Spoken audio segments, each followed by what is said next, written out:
A quiet truth hides behind every page of history you've ever read. It sits there like a whisper, easy to miss, but powerful enough to shape how entire generations see the world. And today, that whisper finally becomes clear. Welcome to the story behind every story you thought you knew. Picture your old school history book. Neat paragraphs, clean timelines, perfectly carved events that feel final, absolute, and unquestionable. But what if I told you that nearly every fact in those pages survived a long battle? Not a battle fought with swords, but with ideas. A battle inside libraries, archives, dusty rooms, and heated debates. A battle where the warriors were historians, and the prize was the past itself. Because the past is not just what happened. The past is what we believe happened, because someone convinced us to believe it. Take a familiar example, Christopher Columbus. For decades, children were taught a heroic tale of bravery and discovery. But ask a modern historian, and you'll hear a story filled with exploitation and deep human cost. Two completely different versions. One man, one event, one past. Which one is true? Here's the twist. Both are constructed stories. Both shaped by different people in different times for different reasons. This is where our journey begins. Because the invisible architects of history aren't kings or soldiers. They're the storytellers who came after them. The ones who decided what to highlight, what to ignore, what to celebrate, and what to quietly bury. Historiography. A big word, but an even bigger idea. It isn't about what happened, but how we know what happened. It reveals how stories were built, how evidence was interpreted, and how generations were taught to see the world. Once you understand it, history stops being a frozen timeline and becomes a living,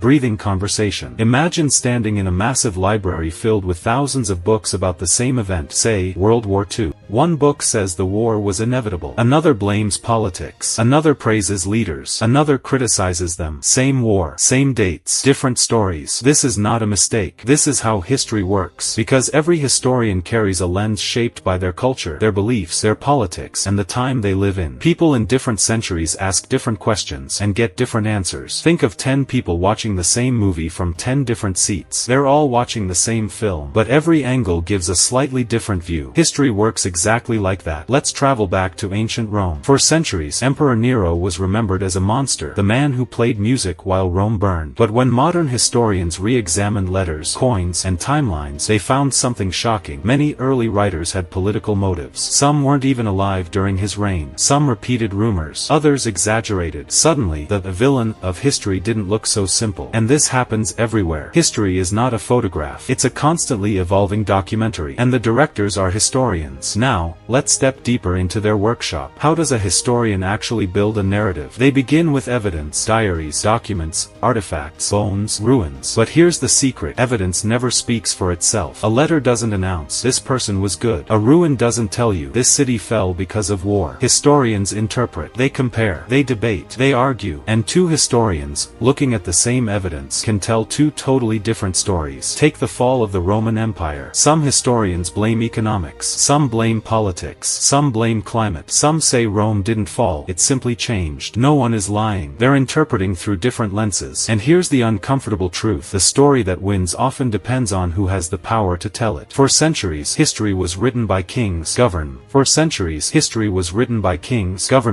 and empires. The voices of ordinary people were ignored. But slowly, historians started asking new questions. What about women? What about workers, farmers, enslaved communities, and indigenous groups? What about people whose stories were never written down because they weren't allowed to write? And suddenly, history widened. It became richer, more complex, more human. A figure like Gandhi, once painted as perfect, is now studied in full complexity, his strengths, his flaws, his contradictions. Not to cancel him, but to understand him truthfully. And during the Cold War, two sides told opposite histories of the same world. One saw a fight for democracy, the other saw a struggle against imperialism. Same events, opposite meanings, shaped by national agendas. Historiography reveals how these narratives were built, and why they differ so dramatically. And sometimes, new evidence arrives like a lightning bolt. A forgotten diary, a declassified document, DNA from ancient bones, a single artifact pulled from the ground. Suddenly, a whole chapter of history changes. The world thought one thing yesterday. Tomorrow, it thinks something entirely new. These discoveries are thrilling, but they raise difficult questions. Should we rewrite history when new truths emerge? Or preserve comforting narratives that unite a society? There's no easy answer. Revising history can feel like attacking heroes, but ignoring new evidence leaves us stuck in myths. Historiography teaches us to walk a careful line balancing memory with truth. And now,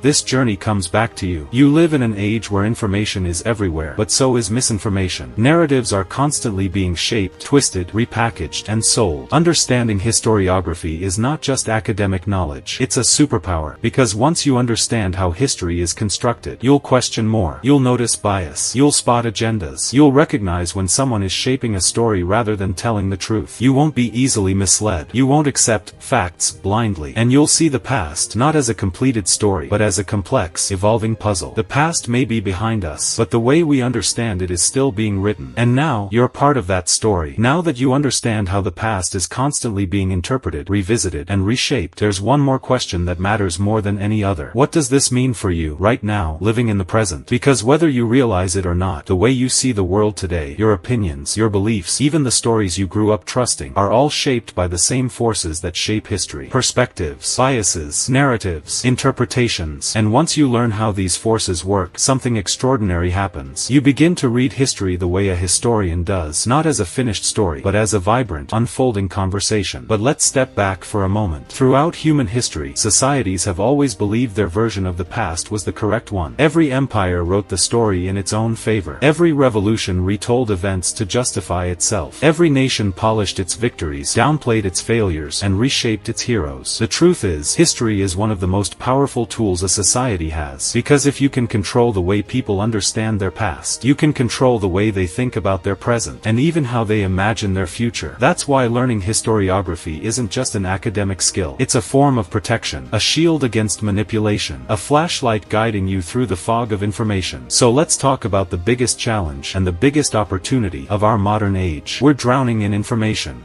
Textbooks, articles, documentaries, social media posts, movies, news, podcasts, AI-generated content. Everyone is telling a story about the past, but not everyone is telling it responsibly. Some interpretations are honest, some are biased, some are incomplete, and some are deliberately misleading. So how do you, an everyday viewer, make sense of it all? You start by doing what historians do. You question the source. You question the motivation. You question what's missing as much as what's included. You question the silence between the lines. Historians call this reading against the grain. It means looking beyond what the source says and asking why it was written, who wrote it, and for whom. Let's test this idea with a simple example. Imagine finding a diary from a soldier describing a famous battle. Does this diary reveal the truth of the war? Not entirely. It reveals what this soldier saw, felt, and believed. Another soldier on the other side might have written something completely different. A general watching from a hill sees another story. A civilian hiding in a cellar sees another. A historian writing 200 years later adds another. The past isn't a single voice. It's a chorus. And historiography teaches you to hear every part, not just the loudest one. Now let's talk about something fascinating. History keeps getting rewritten, not because the past changes, but because we do. When societies evolve, their understanding of the past evolves too. When new values emerge, equality, justice, rights, identity, people re-examine old stories through new eyes. Take the reinterpretation of colonial history. Once celebrated as exploration and progress, it is now re-examined as exploitation and domination. Neither version is fake, they simply highlight different perspectives. This is the heart of historiography. Every generation rewrites history based on the questions it finds important. 100 years ago, historians didn't ask about women's roles. Now they do. 50 years ago, few historians studied indigenous experiences. Now they're central. Just 20 years ago, archives weren't digitized. Today, millions of documents are available to anyone. The lens keeps changing. The picture keeps sharpening, and the story keeps deepening. This doesn't weaken history, it strengthens it. It makes it more honest, more diverse, more reflective of the world we live in. Because history is not just about what happened long ago. It's about understanding human behavior, power, identity, conflict, and society. It's about understanding ourselves. And here's where you come in, not as a historian, but as a thinker. Your role as a historical thinker starts with 3 simple ideas. First, never accept a story just because it's familiar. Familiarity is not the same as truth. It's just repetition. Second, always consider who is telling the story and who isn't. History is shaped as much by silence as it is by speech. Third, be willing to hold 2 ideas at the same time. A hero can be brave and flawed. An event can be glorious and tragic. A nation can be inspiring and imperfect. This ability to see complexity is the ultimate strength of a true historical thinker. Because the world is never simple. People are never simple. And history is never simple. Let's take a moment to reflect on the journey we've taken. We started with a simple question. What if the history you learned wasn't the full story? Then we peeled back the layers. We saw how historians interpret the past, how perspectives shape narratives, how power influences memory, how new evidence rewrites established truths, how every generation sees history differently. And now we arrive at the final realization. Understanding historiography doesn't make the past blurrier. It makes it clearer, asterisk asterisk. It doesn't destroy history, it gives it depth. It doesn't remove heroes, it humanizes them. It doesn't challenge your beliefs to weaken you, it challenges them to strengthen you.